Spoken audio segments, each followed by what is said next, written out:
खूबसूरती और बेहतरीन अदाकारी के लिए ड्रीम गर्ल कही जाने वाली हेमा मालिनी ने महज 14 साल की उम्र से फिल्मी सफ़र शुरू कर दिया था, लेकिन हिंदी नहीं तमिल फिल्मों से। आज Padmashri life time achievement award जैसे बड़े सम्मान से नवाजी जा चुकी हेमा मालिनी कभी हीरोइन नहीं बनना चाहती थी, लेकिन माँ का सपना पूरा करने के लिए हेमा मालिनी ने 11वीं की पढ़ाई को छोड़कर क्लासिकल डांसर के तौर पर अपने करियर की शुरुआत की। हुनर के बदौलत हेमा मालिनी को 13 साल की उम्र में तमिल फिल्म मिली, लेकिन शूटिंग शुरू होने के बावजूद उन्हें ये कहकर फिल्म से निकाल दिया गया कि वो काफ़ी दुबली पतली हैं और कभी हीरोइन नहीं बन सकती। लेकिन कहते हैं ना कि हुनर और लगन ज़्यादा दिनों तक कामयाबी की मोहताज नहीं रहती।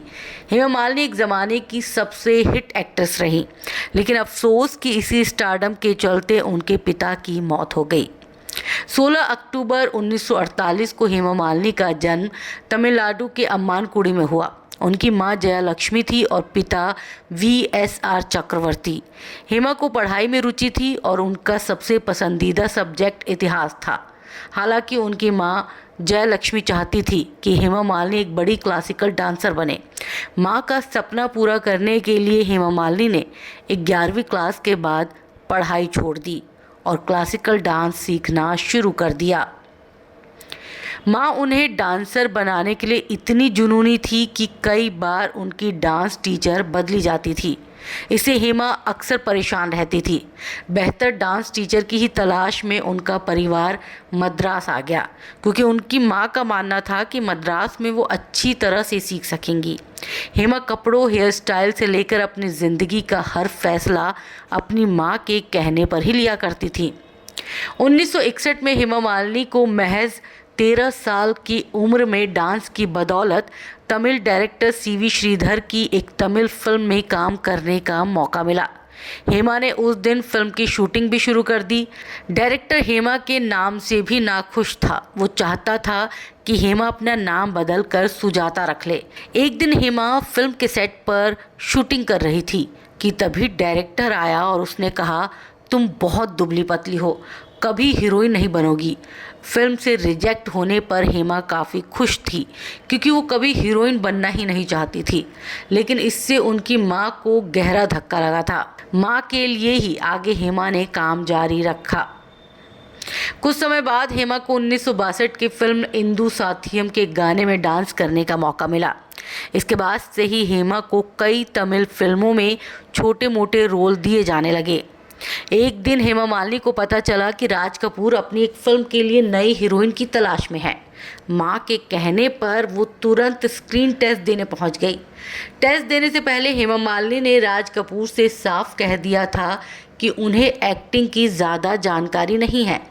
जैसे ही टेस्ट शुरू हुआ तो राज कपूर हेमा को देखते ही रह गए। उन्होंने तुरंत पास खड़े अपने दोस्तों से कहा, इस लड़की को देखिए, ये एक दिन बहुत आगे जाएगी।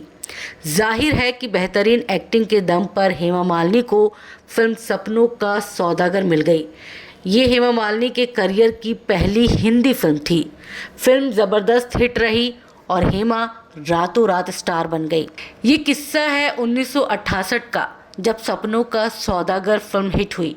हेमा मालिनी को देश भर में पहचान मिल चुकी थी और उन्हें एक नज़र देखने के लिए लोगों की भीड़ लगती थी। उस भीड़ में पाकिस्तान से सिर्फ हेमा को देखने आया फ़ैन भी शामिल था, जो कई दिनों से हेमा मालिनी के घर के बाहर बैठा हुआ था। जब कुछ दिनों के इंतज़ार के बावजूद उनकी हेमा से मुलाकात नहीं हो सकी, तो एक दिन वो मौका पाते ही आधी रात को उनके घर में चोरी छिपे दाखिल हो गए। जैसे ही वो शख्स घर के अंदर आया तो नौकरों और हेमा के पिता ने उसे देख लिया। पकड़े जाने पर जब शोर हुआ तो उसने टेबल पर पड़ी चाकू उठा ली। उसके सिरफिरे रवैये से हेमा मालिनी के पिता VSR चक्रवर्ती इस कदर डर गए कि उन्हें तुरंत दिल का दौरा पड़ गया। घर में पुलिस और डॉक्टर्स को बुलाया गया, लेकिन अफसोस उनके पिता की जान नहीं बचाई जा सकी। इसके बाद से ही हेमा अपने पिता की मौत का कारण अपने स्टारडम और खुद को मानने लगी। 1970 में हेमा की एक साथ 4 फिल्में तुम हसीन मैं जवान, अभिनेत्री शराफत, आंसू और मुस्कान जॉनी मेरा नाम रिलीज हुई। फिल्म तुम हसीन मैं जवान में हेमा मालिनी को धर्मेंद्र के साथ काम करने का मौका मिला। फिल्म की शूटिंग के दौरान दोनों एक दूसरे को पसंद करने लगे, जबकि धर्मेंद्र पहले से शादीशुदा थे। इस बात का हेमा के प्यार पर कोई असर नहीं पड़ा और साथ रहते हुए दोनों ने करीब 25 हिट फिल्में दी। धर्मेंद्र के शादीशुदा होने के कारण हेमा का परिवार उनके प्यार और शादी के खिलाफ था, लेकिन जब हेमा समझाने से पीछे नहीं हटी तो परिवार ने उन पर पहरा बढ़ा दिया। हेमा धर्मेंद्र से ना मिले, इसलिए उनके परिवार का कोई ना कोई सदस्य हमेशा उनके शूटिंग सेट पर मौजूद रहता। कई पाबंदियों के बावजूद हेमा के पिता उनके साथ सफ़र करने लगे थे और उनके सभी कॉल उठाने लगे थे। शोले फिल्म के एक गाने की शूटिंग पर भी हेमा के पिता पहुंच गए थे, जिससे दोनों नज़दीक ना आ सके। धर्मेंद्र और हेमा एक तरह से पहरे के बीच शूटिंग करते थे। धर्मेंद्र ने इसका एक नया तोड़ निकाला। जिन जिन फिल्मों में वो हेमा मालिनी के साथ शूट कर रहे होते, उन फिल्मों के कैमरामैन को पटा लेते। हेमा के साथ रोमांटिक सीन के रीटेक बार बार हो, इसके लिए वो कैमरामैन से कह देते कि शॉट को एक बार में ओके नहीं करना। कभी कैमरामैन लाइट कम होने की बात कहता तो कभी कोई और वजह बता देता। धर्मेंद्र ने इसका भी एक कोडवर्ड बनाया था। जब सीन का रीटेक कराना होता तो वो हौले से अपना कान छू लेते। इसी तरह जब उन्हें सीन को ओके कराना होता तो वो अपनी नाक को सहलाते। इस तरह वो हेमा के साथ लंबा वक्त बिता पाते थे। लेकिन परिवार के दबाव में एक समय ऐसा भी आया जब हेमा मालिनी ने धर्मेंद्र से रिश्ता तोड़ लिया। हेमा मालिनी अपने ज़माने की बेहद खूबसूरत एक्ट्रेस थी, जिन्हें उस ज़माने का हर बड़ा स्टार पसंद करता था और शादी करना चाहता था।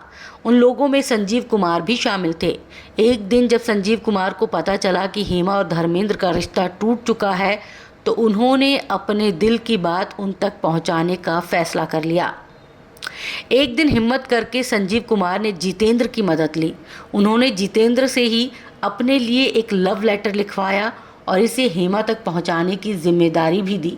एक दिन जितेंद्र वो लेटर पहुंचाने हेमा के घर पहुंच गए। जैसे ही हेमा ने दरवाज़ा खोला तो जितेंद्र उन्हें देखते ही पसंद करने लगे। जितेंद्र ने कुछ समय तक बात घुमाई और फिर मौका पाते ही संजीव कुमार के लेटर में अपना नाम लिख दिया। जैसे ही हेमा के परिवार वालों को पता चला कि जितेंद्र उन्हें पसंद करते हैं तो सब काफ़ी खुश हुए, क्योंकि उन सबको जितेंद्र पसंद थे। घर वालों से बातचीत होने के 2 दिन बाद ही जितेंद्र पंडित लेकर हेमा के घर पहुंच गए। वो अपनी शादी पक्की करना चाहते थे, जिसके लिए हेमा और उनके परिवार वाले भी राजी थे। शादी पक्की होने ही वाली थी कि इसकी भनक धर्मेंद्र को लग गई। धर्मेंद्र जानते थे कि जितेंद्र शादीशुदा हैं। ऐसे में वो जितेंद्र की पत्नी शोभा कपूर को लेकर हेमा मालिनी के घर पहुंच गए और शादी तुड़वाई। खूब हंगामा हुआ और जब धर्मेंद्र ने हेमा को आत्महत्या करने की धमकी दी तो वो भी पिघल गई।